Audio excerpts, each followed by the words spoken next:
This is Kimberly Quinn, host of the Mindcraft podcast, and I can't tell you how much fun I have had doing this podcast. I started when the world closed over the pandemic in an attempt to spread some positivity out there and give people some strategies to enhance their own well being and reduce anxiety and all of that. Now, 2 years later, we're still going strong and now listened to by 52 countries across the world. And I've even helped some of my students get going with their own podcasts. It's super easy to do. And I'll tell you, if you haven't heard about Anchor by Spotify, it is the easiest way to make a podcast with everything you need all in one place. I'll just explain for you. Anchor has tools that allow you to record and edit your podcast right from your phone or computer. When hosting on Anchor, you can distribute your podcast on listening platforms like Spotify, Apple Podcasts, and more. It's everything you need to make a podcast in one place. And best of all, Anchor is totally free. Download the Anchor app or go to anchor.fm to get started. It is a ball. Start today. Greetings, Minecrafters, and welcome to another Minecraft discussion on this glorious day.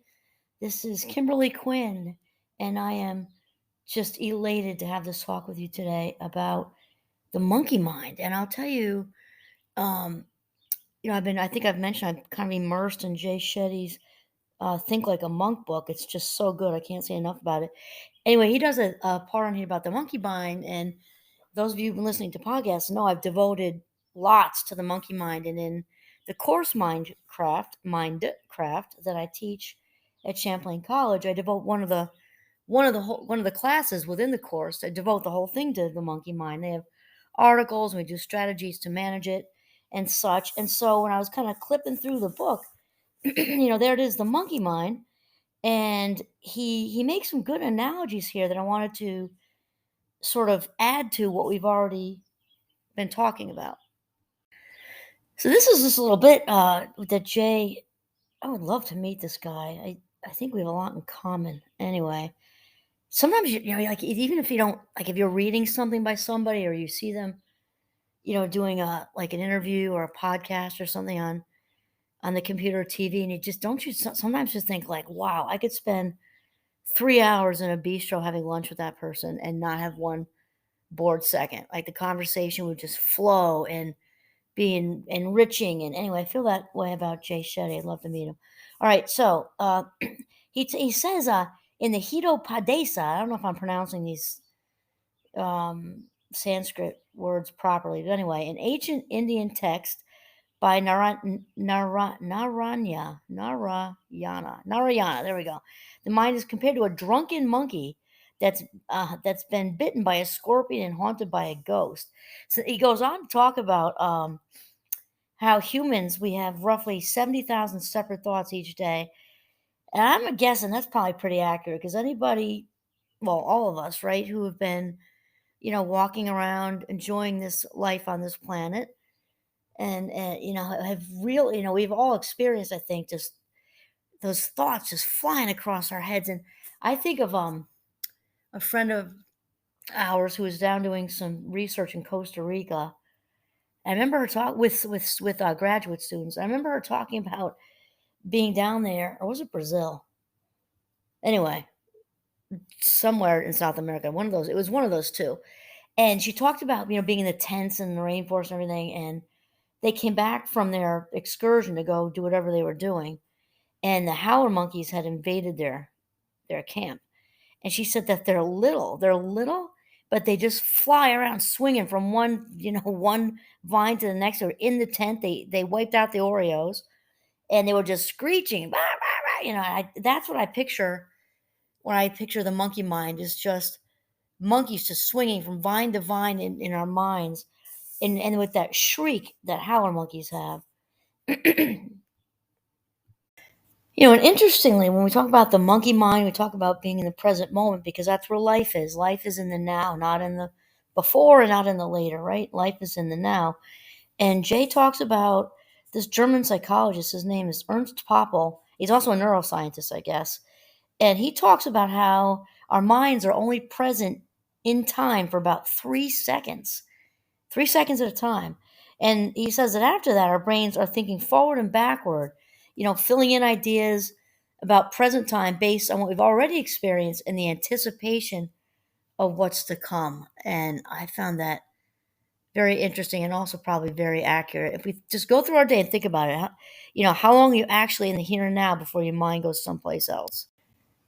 And then, yeah, Jay adds another little tidbit in here. I like this because he has some stats, but he doesn't overdo it in the book because I think that's important. That's a good balance. So somebody who's written books, myself, it's a very good balance because it's like too many statistics kind of hurts your head, but just enough supports what you're saying with some empirical or factual backing. So I like it. All right, he talks about Lisa Feldman Barrett, who wrote the book How Emotions Are Made. I guess she has a podcast too, and describes it that she says, your brain is not reacting most of the time. Your brain is not reacting to what's going on in the world. It's predicting constantly and guessing what's going to happen next. I think we can all relate to that as well. And, when thinking about, howler monkeys having a grand old time, invading a camp of graduate students and wiping out their Oreos and swinging from branch to branch, shrieking and howling. It sounds almost fun or funny, but as Jay says, he said, this almost sounds like fun, but as we all know, it's anything but. Usually those thoughts are fears, concerns, negativity, and stress. But, what will happen this week at work? What should I eat for dinner? Have I saved enough money for a holiday this year? Why is my date 5 minutes late? Why am I here? These are the genuine questions that deserve answers, but none of them will be resolved while we swing from branch to branch, thought to thought. This is the jungle of the untrained mind. So what we're talking about here is basically the whole foundation for the mind craft course, that I teach. It's, becoming the boss of your brain. And, one of the things I say to students early on is think about it. There are only two choices. There are only two choices when it comes down to it.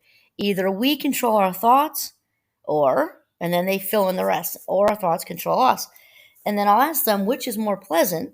They kind of look around for a second and they say, well, it's more pleasant to control our own thoughts, of course. And then the discussion continues throughout, the course in we kind of thread this through in different ways. And we talk about this whole idea of becoming the boss of your brain and becoming, the cat, and explain that we are the captains of our own ships.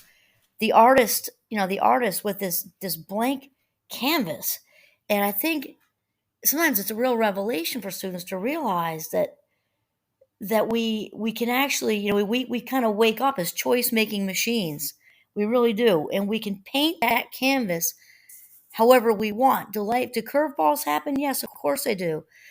And to know that we can train the brain just like we train for karate or we train for anything else or we train a toddler to behave appropriately. We are in charge. I mean, that's just the facts. That's how it is.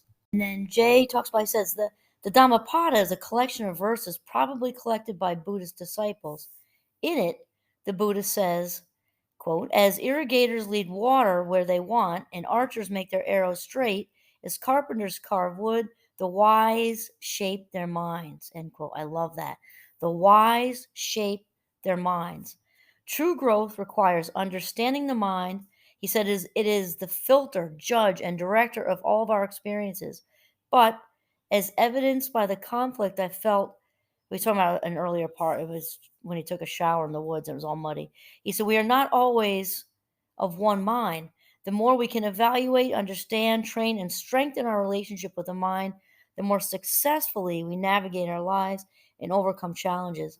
This is just so true. And I think that many times people are like we're in a battle with our minds instead of befriending our mind. The mind is the first thing to get blamed when we have a slip of the tongue in a conversation and kind of say something off and we couldn't help it just flew across our mind, right? Or we'll blame our mind for falling short with memory. Maybe we're playing Trivial Pursuit, which we're a big Trivial Pursuit family on holidays. It gets kind of ugly actually. So let's say you really know that you know the answer and it's right there, and then you can't come up with it, and then somebody else, the other team kind of steals it from you, and which isn't how trivial works. Let's just say somebody else gets the answer, and we blame the mind, like, oh my God, I know that, I've read all that, I've been studying that for years, or I've been watching that show, or whatever. And we just right away blame our mind instead of befriending this amazing, amazing organ that we haven't even begun to figure out the capability of. We have not begun to figure out the capability of this organ. And the thing is, we have to be our own, like, think of a Jedi master, actually. I'm a big fan of Star Wars. We have to develop a Jedi mind. Jay's talking about the monk mind. They're really not different. We need to realize that we are in control. Take a lot of deep breaths, filter out the noise, and stay in the now. And then he talks about, Jay says, this battle in our mind is waged over the smallest daily choices. Do I have to get up right now? And the biggest, should I end this relationship? All of us face such battles every single day. Isn't that the truth? And the thing is, awareness, we keep talking about, these various topics we discuss. In reality, they all begin with awareness, because we can't do what we don't know. We can walk around an autopilot, which is the number one thief of our life minutes, right? We can walk around oblivious to the fact that we are not humans having a spiritual experience, we're spirits having a human experience. And to realize we bring spirituality into every single thing we do, and how we bring success into everything we do, how we bring our spiritual selves into everything we do, is to be conscious and present as much as possible. The awareness of of of being present and doing everything in our ability to not slide into autopilot mode is huge. It's absolutely huge, because only what we pay attention to is going to make it into long-term memory. We've talked about it. And how we intend, the intention we set in the beginning of the day very much plays a powerful role in how our day, unfolds. So it's about attention and intention, attention and intention. So I want to just sum up and try to keep the podcast, the audio only podcast, can go longer, because I figure people are, driving, walking, running, gardening, and you can do it. The video ones I try to keep really short, because I think have all had our share of screens after the coronavirus, for sure. But anyway, I want to wind this up with a little story that Jay shares in his book that resonated with me, that sums up really what we're trying to say here.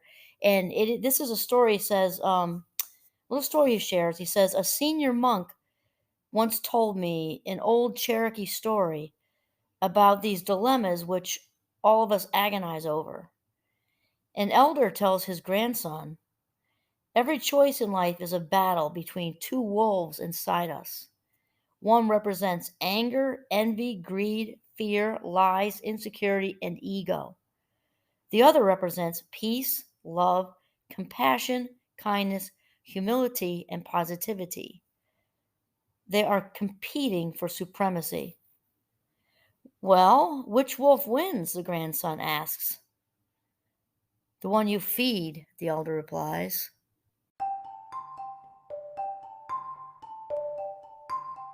And this sums up our whole, manage the monkey mind conversation here. We choose which wolf we feed.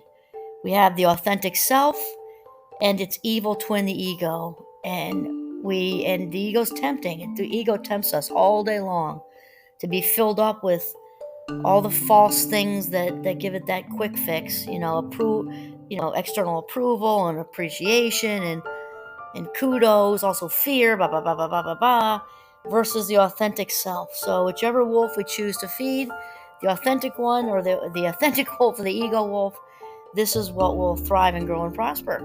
All right, so this is Kimberly Quinn signing off from the beautiful Northern Vermont. Have a mindful day.